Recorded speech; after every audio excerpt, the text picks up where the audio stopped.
Paano ba pag may nagtag sa atin ng mga bastos, kailangan ma-hold natin, no?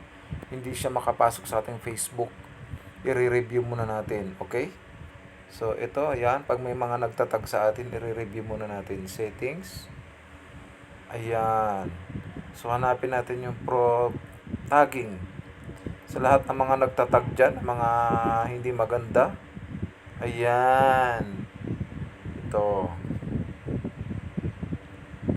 Profile and tagging. So, ito turn on nyo yan, no? Allow other and share posts to other stories. Ayan.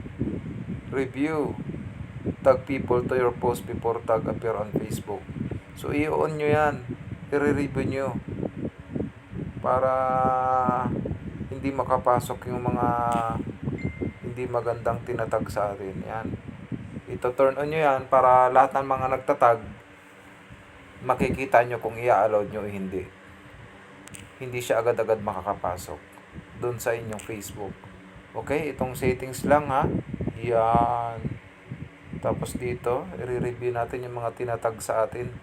Kasi yung iba tag ng hindi maganda. Lalo na yung mga hacker. Ayan.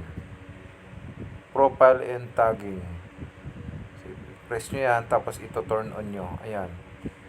Review, tags review and to other posts before the tag appear on Facebook. So, bago mag-appear sa Facebook nyo, i-review nyo muna. Pagka, i-hide nyo, no? Hindi nyo i-allow pagka hindi maganda yung mga tag. Kaya, don't forget to share kung nakatulong ang ating video. Salamat sa inyo.